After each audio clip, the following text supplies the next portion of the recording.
They didn't arrive screaming. Most of them walked through the doors on their own. Some were carried. Some were supported under the arms of family members who believed, truly believed, this was the place where things would finally get better. A hospital. A word that promises care. A building that suggests safety. Stone walls, high windows, clean floors that echoed when shoes crossed them. In Europe, for centuries, hospitals were symbols of progress, evidence that civilization cared for its weakest. But behind those walls, behind those doors that closed softly instead of slamming, there were places where recovery was never planned, places where survival was incidental, and death, quiet, slow, administrative, was expected. Tonight, we are not telling stories of malpractice, not accidents, not tragedies. We are telling the story of design, because some hospitals were not built to heal. They were built to hold people until they were gone. In medieval Europe, the idea of medicine as we understand it did not exist. There were no antibiotics, no anesthesia, no reliable diagnosis. What people called hospitals were closer to shelters, or more accurately, containers. They were often run by religious orders, monasteries, convents, brotherhoods sworn to charity. But charity did not mean cure, it meant removal. If you were poor, sick, disabled, elderly, or contagious, you were a problem for your family, and hospitals solved that problem.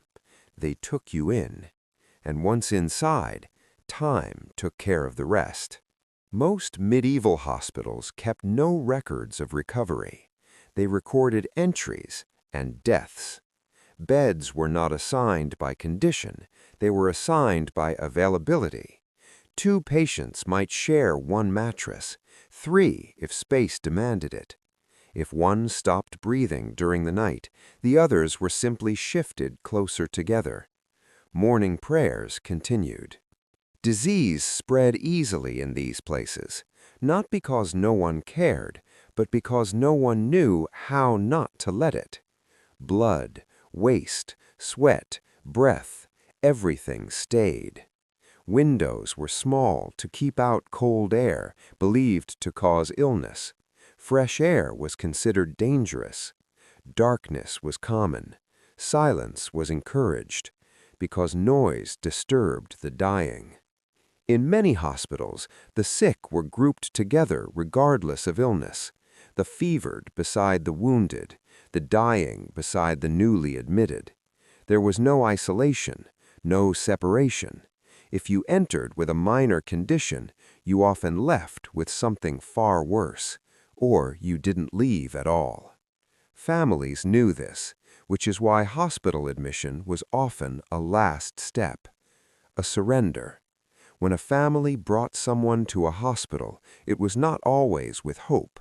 Sometimes it was with relief, sometimes with resignation, sometimes with the unspoken understanding that this was goodbye.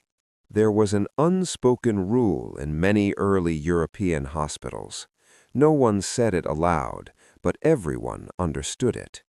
Hospitals were not places where people went to live. They were places where people went to stop being a burden. This wasn't cruelty in the dramatic sense. There were no knives, no executions, just beds and waiting. Staff did not rush. Why would they? Urgency implied expectation of improvement, but most patients were expected to decline, so care became maintenance. Clean linens when available, water if remembered, food if supplies allowed. If someone worsened, it was not a failure, it was the natural order.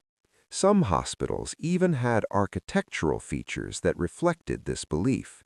Wide wards, not private rooms, minimal privacy, because individuality mattered less than order. Death was not hidden, it was visible, and because it was visible, it became normal. There were no treatment plans, no progress notes, no discussion of outcomes. If a patient survived longer than expected, it was often seen as an inconvenience, a bed occupied too long, resources consumed unnecessarily, not because the patient was unwanted, but because the system was not built for return. Hospitals were designed as endpoints. Once you entered, your life narrowed, your world shrank to the length of a ward, your future measured not in years, but in nights. Some patients noticed this. They asked questions. When can I go home? Rarely staff answered directly. They said things like, let us see how you progress. Rest now. God will decide.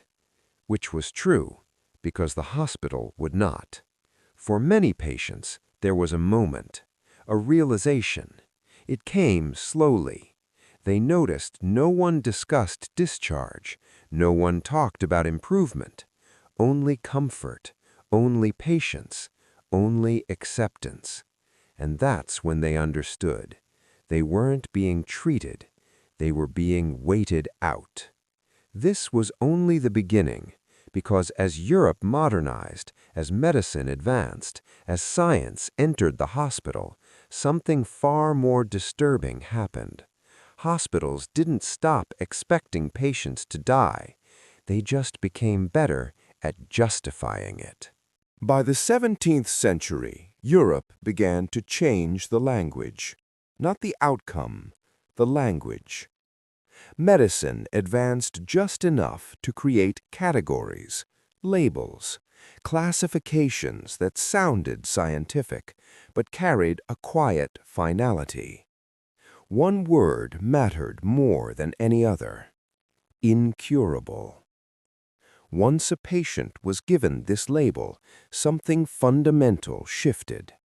Not just in how they were treated, but in whether they were treated at all. Hospitals began creating separate wards, sometimes entire buildings.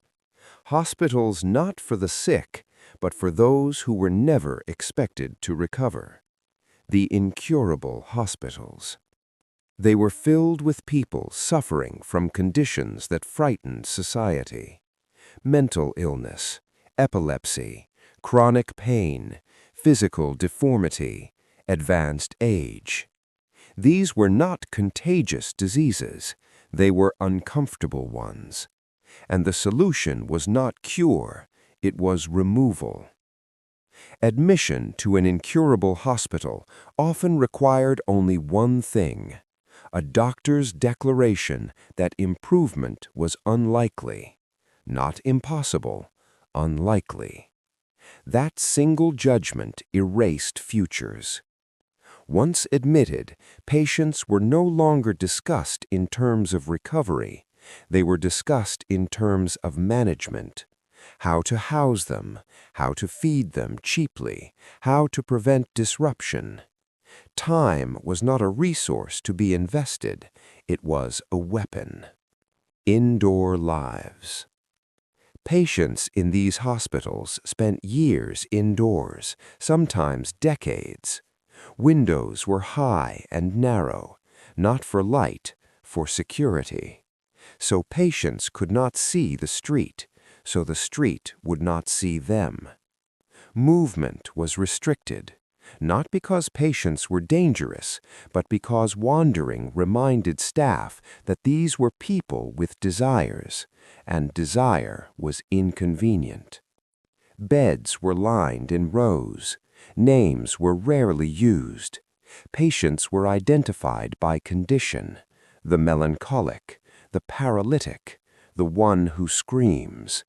Identity faded, diagnosis remained. Why discharge was rare. Releasing a patient meant responsibility. What if they returned? What if they deteriorated? Keeping them was safer, cheaper, cleaner. Families were often discouraged from visiting. Visits agitated patients, staff claimed. Visits caused emotional disturbances. But what visits really did was remind patients that a world still existed beyond the walls, and that was dangerous. Many families stopped coming, not because they didn't care, but because the institution quietly trained them not to. Letters went unanswered, requests were delayed, appointments postponed indefinitely. Eventually, silence replaced connection. The accepted end. Death inside these hospitals was not dramatic. No alarms, no emergency calls. Patients weakened slowly, muscle wasting, infections, neglect disguised as inevitability. When someone died, the bed was stripped. Another patient was moved in. The system continued. Doctors rarely described these deaths as failures. They were expected, sometimes even welcomed, because each death reduced pressure, reduced cost, reduced the reminder that these institutions existed not to heal, but to contain. The moral distance. Here is the part history often avoids. Most doctors were not monsters. Most nurses were not cruel. They were overworked, underfunded, surrounded by suffering that never improved. And over time, something changed. Empathy dulled. Expectation lowered. When death became constant, it stopped feeling tragic. It felt orderly. This is how systems become lethal without violence, not through hatred, but through repetition. The patients who understood. Some patients noticed. They watched new admissions arrive hopeful. They watched them ask questions. They watched them wait. And then they watched something else. Acceptance. The questions stopped. The posture changed. Patients stopped sitting upright, stopped speaking loudly, stopped asking for the future, because the future had been quietly removed. These patients didn't scream, they didn't revolt, they learned the rules. Stay calm, stay quiet, stay alive, as long as allowed. The shift that made it worse. By the late 18th century, Europe began to celebrate progress, science, reason, enlightenment. Hospitals were reorganized, modernized, and something terrifying happened. Death was no longer incidental, it became measured. Because once medicine learned to track outcomes, it also learned how to explain them. Silence was not an accident. It was engineered. As hospitals expanded across Europe in the late 18th and early 19th centuries, doctors began to notice something they considered a problem. Noise. Patients talked. They cried. They argued. They asked questions. And questions were disruptive. So some hospitals introduced a solution. They did not call it punishment. They called it therapeutic quiet. Entire wards were designated as silent. Patients admitted to these wards were instructed, sometimes gently, sometimes not, to speak only when spoken to. In some institutions, speech was forbidden entirely. No conversation, no singing, no prayer spoken aloud. Even crying was discouraged. Doctors believed silence calmed the mind, reduced agitation, prevented hysteria, encouraged reflection. But silence did something else. It erased resistance. What happens when people stop talking? Language is how people assert reality. When patients spoke, they could complain, they could remember, they could describe pain. Silence removed all of that. A silent patient could be managed without explanation. A silent patient could deteriorate without protest. A silent patient could die without witnesses. In some hospitals, staff wore soft-soled shoes, not for comfort, so footsteps wouldn't echo, so patients would lose track of time. Morning, afternoon, night, they blended together. Clocks were often removed from walls, not officially, they simply stopped being replaced. Time was no longer relevant. The effect on the mind. Patients in silent wards began exhibiting changes. They became withdrawn, detached, compliant. Doctors recorded these changes as improvement. Patient calmer, patient less resistant, patient no longer disruptive. But calmer did not mean healthier, it meant subdued. Some patients stopped speaking even when allowed. They forgot how. Others whispered to themselves at night, afraid of being heard. Language decayed, identity followed. The unnamed dead. In many silent wards, names were rarely spoken. Staff referred to patients by location. The one near the window, the one in the corner, the one who doesn't move. When those patients died, records were minimal, sometimes just a mark, sometimes nothing. Because if no one spoke to you in life, no one spoke for you in death.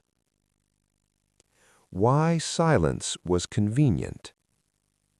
Silence reduced complaints, reduced paperwork, reduced emotional strain on staff. It allowed hospitals to function with fewer workers. One nurse could manage many patients if they did not speak.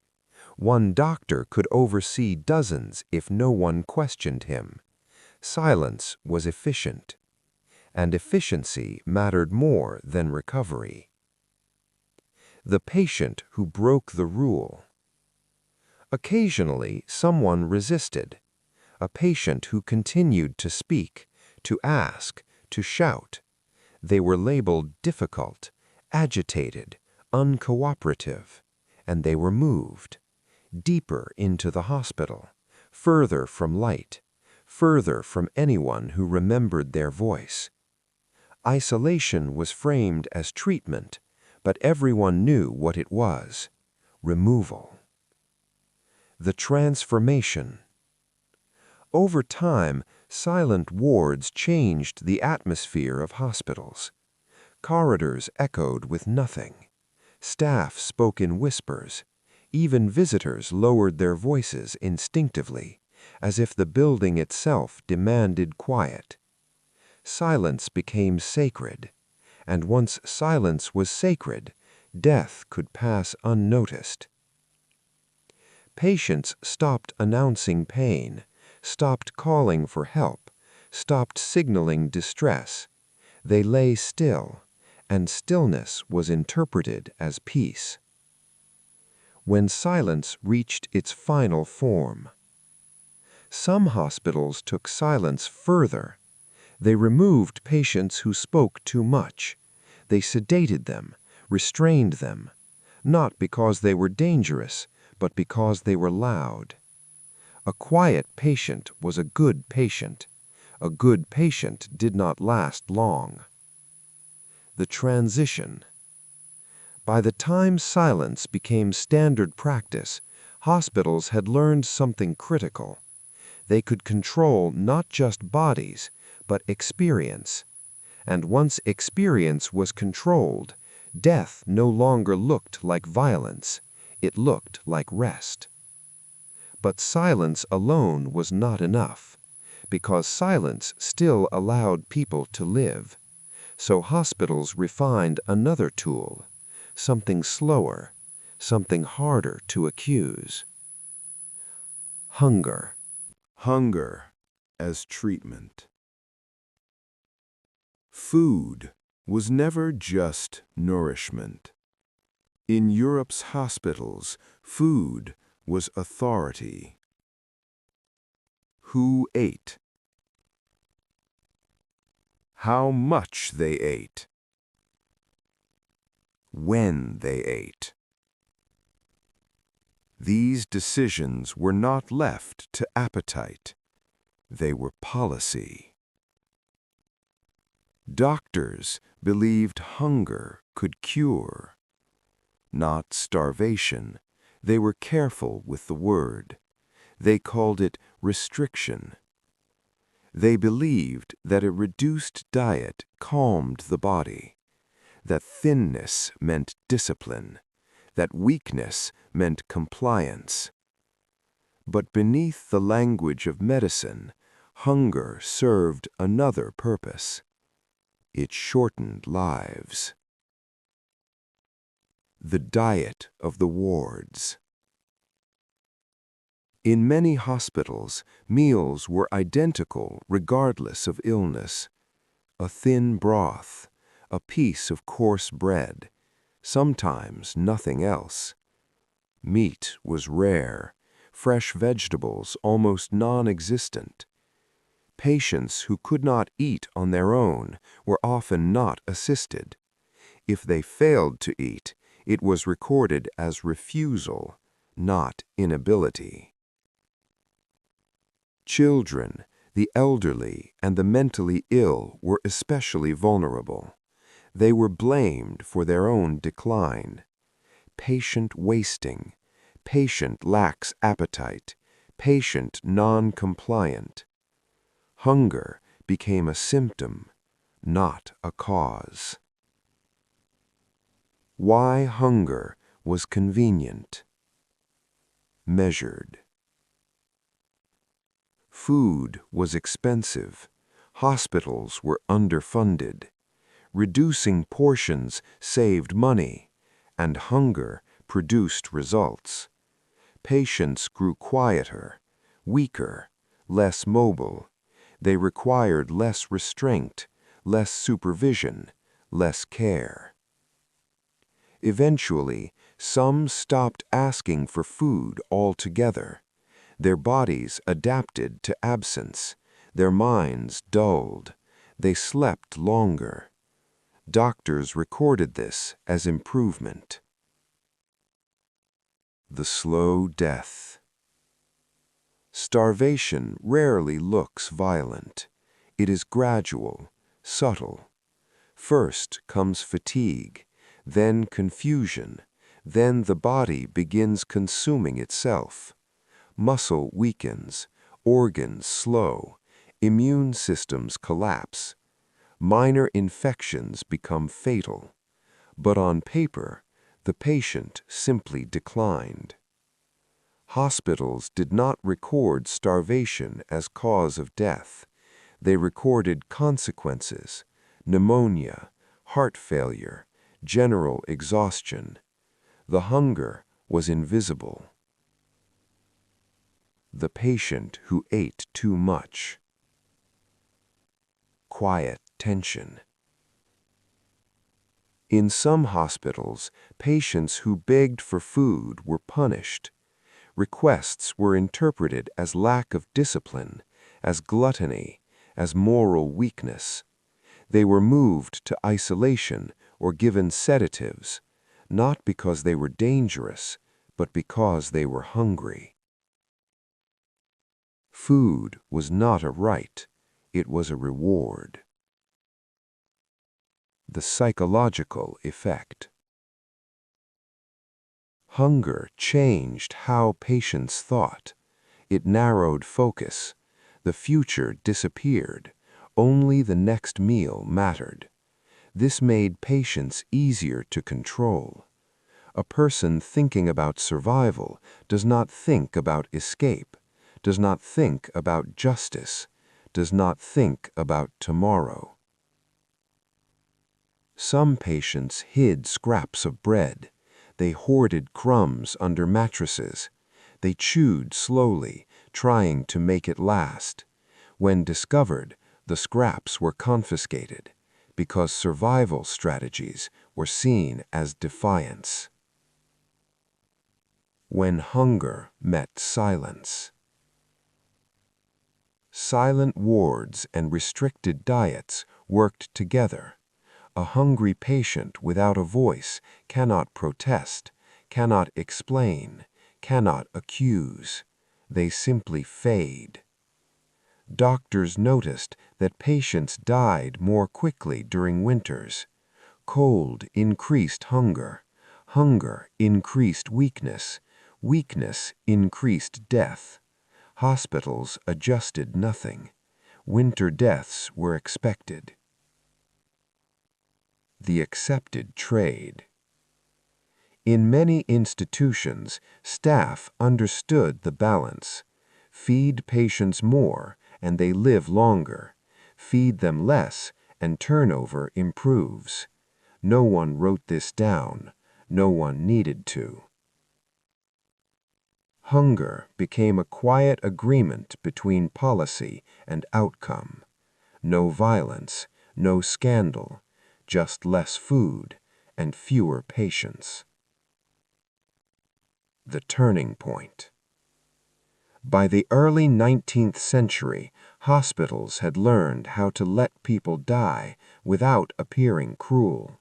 Silence removed protest, hunger removed strength, and now they introduced something new: control of the body itself. Restraint, sedation, stillness enforced by force. The asylum era. Clean rooms, dirty truth.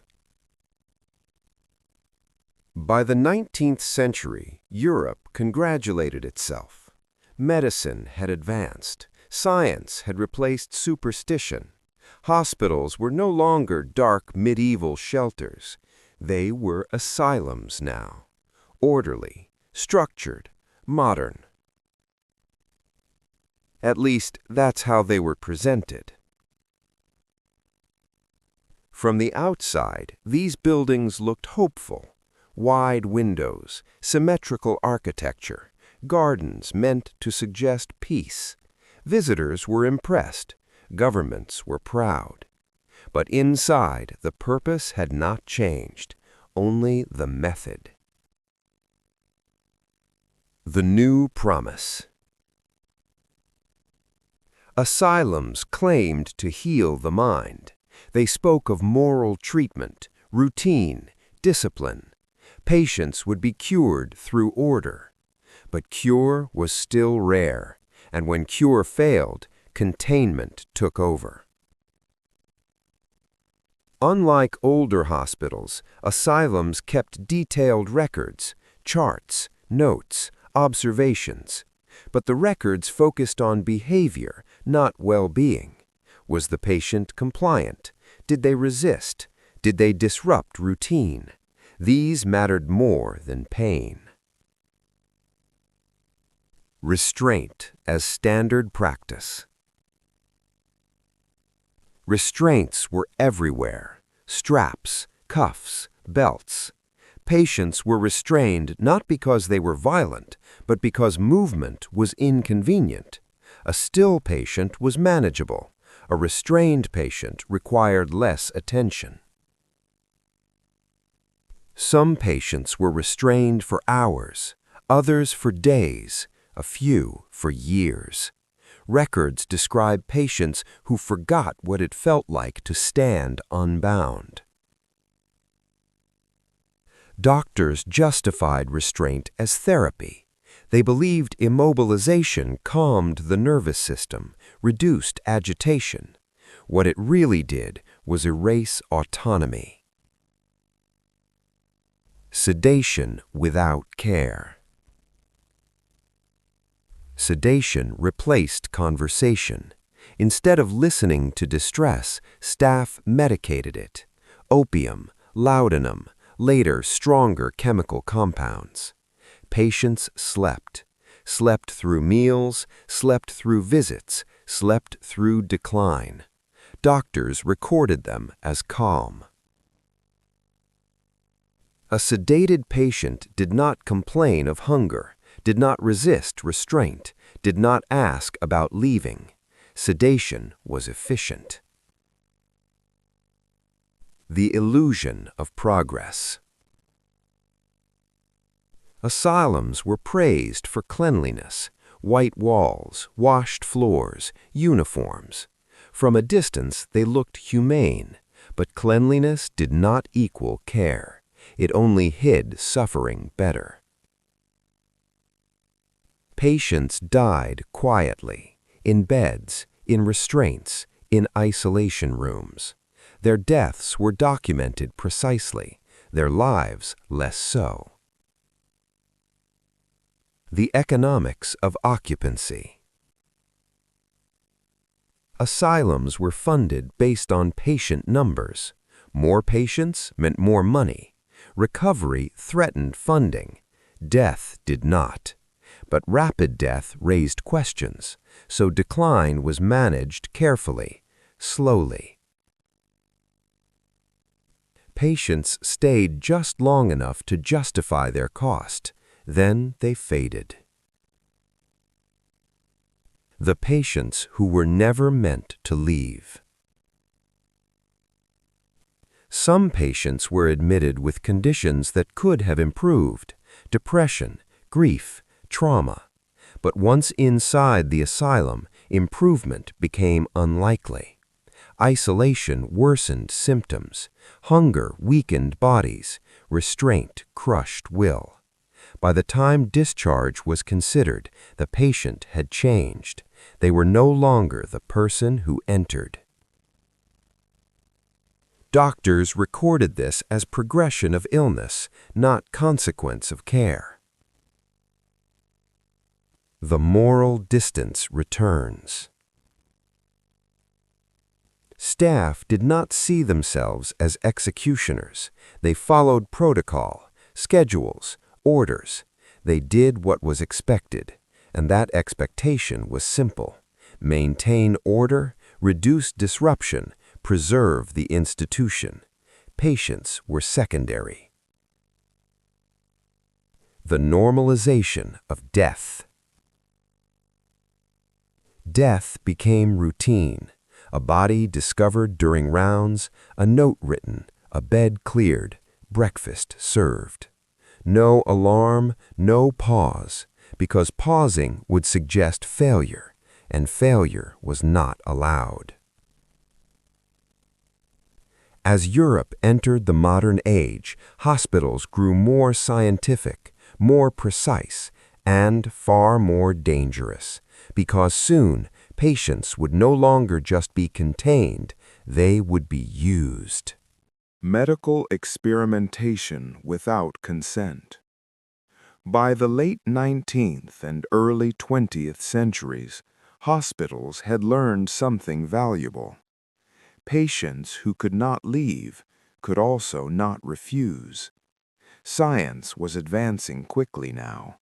New drugs, new procedures, new theories about the human body and mind. But science needed subjects, and hospitals were full of them. The perfect population. The ideal research subject was someone who would not be missed, someone whose death would raise no questions. Hospitals already held such people: the poor, the mentally ill, the elderly, orphans, those labeled incurable. Consent was unnecessary. After all, they were already sick. Doctors justified experimentation as necessity. How else will we learn? How else will medicine advance? But the risk was never shared. Doctors gained knowledge. Patients absorbed danger. Unproven treatments. New drugs were administered without testing. Doses were guessed. Side effects were noted only if they were dramatic. If a patient worsened, it was attributed to illness. If a patient died, the experiment was inconclusive. Surgical techniques were practiced on those unlikely to survive. Anesthesia was inconsistent. Infection was common, but these patients were considered lost causes anyway. The logic was simple. Better they die contributing something than die quietly in a bed. The records that protected doctors. Hospital records were written carefully. Language mattered. No one wrote, "Patient died after experimental injection." They wrote, "Patient condition deteriorated rapidly." No one wrote, "Procedure caused death." They wrote, "Patient failed to respond." Failure was assigned to the body, never the method. Mental hospitals as laboratories. Psychiatric hospitals became testing grounds. New theories about behavior demanded proof. Patients were subjected to electrical treatments, induced seizures, extended isolation, sensory deprivation. Some screamed, some shut down, some never recovered. Doctors recorded reactions. They charted responses. They refined techniques. Patients were not asked if they wanted to participate. Participation was automatic. When death was useful. Death itself became data. Autopsies were performed routinely, organs examined, brains dissected. The body yielded information. The person was irrelevant. Families were rarely informed of experiments. If informed at all, they were told everything possible was done, which was true. Everything possible for science. The moral justification. Doctors told themselves this was progress, that future patients would benefit, that suffering now would prevent suffering later. But those future patients were not the ones lying restrained in beds. The benefit was theoretical, the harm was immediate. The patient who survived. Occasionally someone lived. They carried scars, physical, mental. They remembered being treated not as a person, but as a problem to be solved. Few believed them. Why would they? They were patients. The shift into the 20th century. As the world moved closer to modernity, hospitals gained reputation, authority, trust, and with that trust came invisibility. What happened inside hospital walls was assumed to be benevolent, necessary, scientific. This made the next phase possible, because when no one questions intent, policy can become lethal. The paper trail of death. Every death left something behind. Not a memory, not a story. Paper. Hospitals were meticulous with records, ledgers, forms, certificates. Ink replaced accountability, because once something was written down correctly, it became truth. How death was described. Patients rarely died from neglect. They died from natural decline, exhaustion, cardiac weakness, failure to thrive. These phrases appeared again and again. They sounded medical, objective, unavoidable. They concealed everything. Starvation did not exist in records. It became loss of appetite. Infection caused by dirty instruments became complication. Restraint-related suffocation became sudden cessation. Words did the work violence could not. The doctor's signature. Quiet.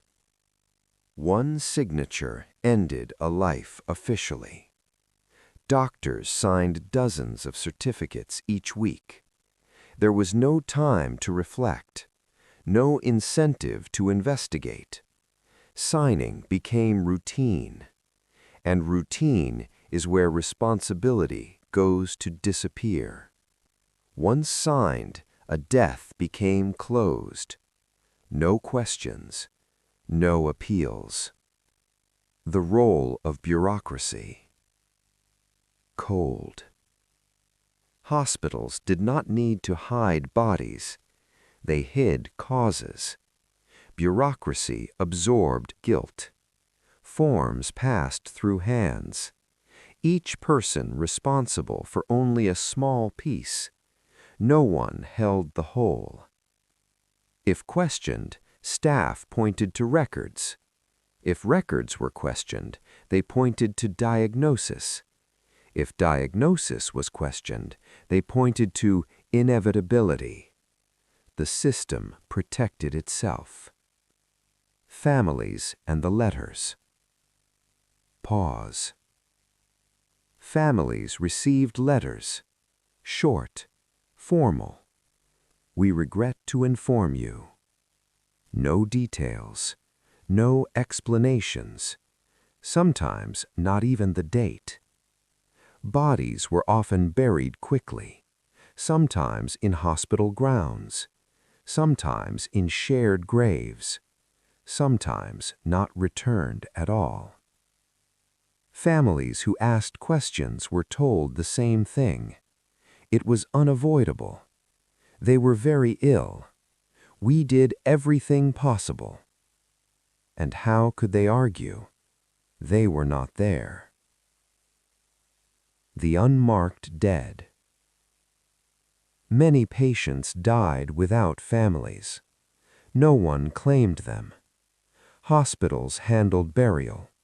Simple coffins, numbered markers, sometimes nothing at all.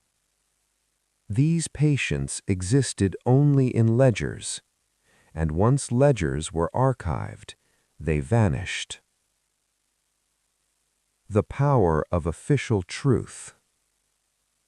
When history later looked back, it saw documents, not lives. The documents said hospitals cared, that deaths were expected, that nothing improper occurred. And because paper is convincing, it was believed. The lie that survived. Hospitals were remembered as places of compassion, as progress, as mercy. The deaths became statistics. The suffering became footnotes. The intention to let people die quietly was never written, so it was never accused. The next escalation. By the time Europe entered the era of total war, hospitals were already prepared. They knew how to prioritize, how to classify lives, how to decide, without saying it, who mattered. War would not teach them this. War would simply accelerate it. When war made it worse. War did not invent hospital death. It perfected it. When Europe entered periods of total war, hospitals changed purpose almost overnight. They were no longer places of care. They became sorting machines. Triage, the decision no one saw. Doctors were forced to choose, not who needed help most, but who was most likely to survive. Those with minor wounds were treated first, those who could return to work or battle. The rest were categorized quietly. Low priority, unlikely, expectant. Expectant meant one thing: do not invest resources. The secondary wards. Hospitals created secondary wards. They did not announce them. They simply moved certain patients away from main corridors. These wards had fewer staff, less food, minimal treatment. Patients placed there were not told they were dying. They were simply left. Pain relief was minimal, not out of cruelty, out of efficiency. Morphine was reserved for those expected to recover.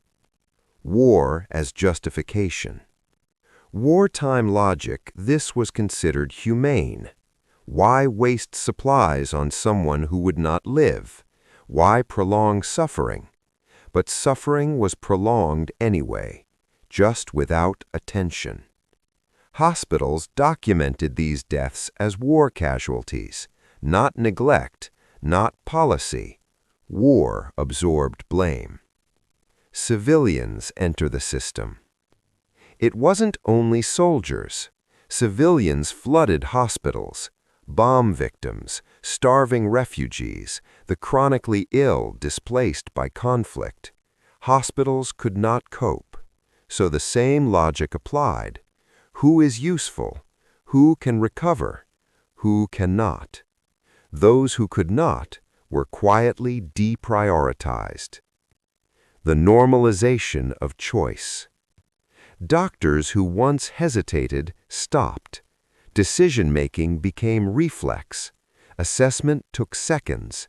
Treatment followed probability. Patients noticed.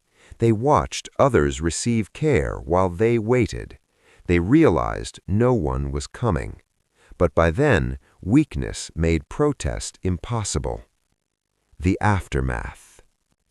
When war ended, hospitals did not abandon triage logic. They refined it. Because it worked. It controlled numbers, costs, outcomes. War had simply taught them how to say no without saying anything at all. The unacknowledged truth. Some hospitals never returned to peacetime ethics. They continued prioritizing survival likelihood. They continued withholding resources. They continued letting certain patients die, quietly, legally, and no one called it murder, because murder requires intent, and intent was always hidden behind necessity. The final realization. By now, hospitals had learned something terrifying. They could decide who lived without ever appearing to choose. Some patients understood before it was too late. They noticed patterns. They watched how some people received attention while others were left alone. They watched how new arrivals were cheerful, hopeful, until time, hunger, and silence slowly erased them. And they realized they were never meant to leave. The quiet observation. Patients observed staff routines. Meals delivered at exact times. Beds stripped efficiently after death. Charts updated with precise terminology. Every act was a message. Some read it clearly. This institution does not save you. It measures how long you can last, and then lets you go. The shadow of knowledge. Measured. Knowing this changes a person. Some became silent. Some stopped asking questions. Some refused food because it no longer had meaning. Hope became dangerous. It required energy, emotion, will, resources hospitals did not intend for patients to expend, so they learned to disappear inwardly, slowly. The psychological transformation. Many patients internalized the system's logic. They began to monitor themselves, when to speak, when to move, when to eat. Compliance became survival. Even minor resistance could lead to isolation, and once someone isolated themselves, the body and mind decayed together. The lonely witness. Some patients survived long enough to witness dozens of deaths. They observed bodies removed silently, beds reassigned, names erased. They saw how easily the living could become unrecorded, unremembered, unnoticed. And they knew this is their fate too. The coping mechanism. Some patients imagined freedom outside the walls. Some whispered prayers. Some dreamed of reunion with family. But hope was fragile, too fragile.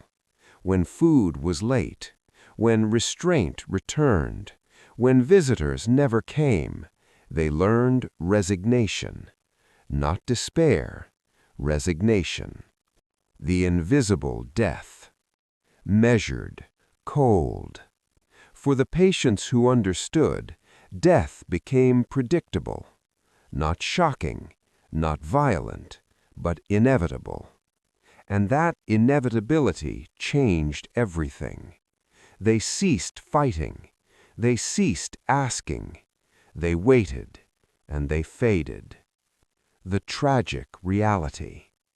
Hospitals created more than illness. They created quiet resignation. They taught people to accept death as normal, to comply with it, to surrender to it without protest.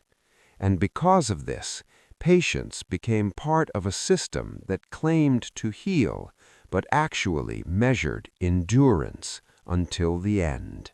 Hospitals today wear different faces: glass, steel, and bright lights, smiling staff, posters about care and compassion. Visitors feel hope, families feel relief, but history whispers differently. What we forget. Pause. Modern hospitals sit on the foundations of their predecessors. The same walls, the same floors, sometimes the same wings. And in archives, untouched documents remain. Ledgers of those who were expected to die. Records of hunger, silence, and restraint. Notes of experiments that left bodies and minds broken. The people are gone. The evidence survives. The quiet horror. Measured. The horror of these hospitals was never loud. It was administrative. It was efficient. It was invisible. Patients did not scream. They were not tortured. They were allowed to fade away slowly in the guise of care. And that is the most terrifying thing. Death that is routine, death that is expected, death that wears the mask of help. The patients remembered only in paper. Pause. Thousands entered, few left.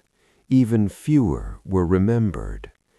Names replaced by numbers, faces replaced by conditions, lives replaced by outcomes. And yet, because the deaths were sanitized, history forgave the hospitals. They are celebrated today, praised for progress, assumed compassionate. The lesson left behind. Slow, deliberate. Some people think cruelty requires malice. It does not. Cruelty can be quiet. Cruelty can be routine. Cruelty can be bureaucratic. Hospitals did not kill with knives. They killed with indifference, with rules, with policy. and when death is normalized, no one feels responsible. The final words, soft, haunting. They entered seeking help. They stayed because no one expected them to leave. They were patients. They were numbered. They were observed. And when their time came, they disappeared quietly into history. This is Noxhour, where the quiet horrors of history are finally allowed to speak. And sometimes the silence itself is louder than screams.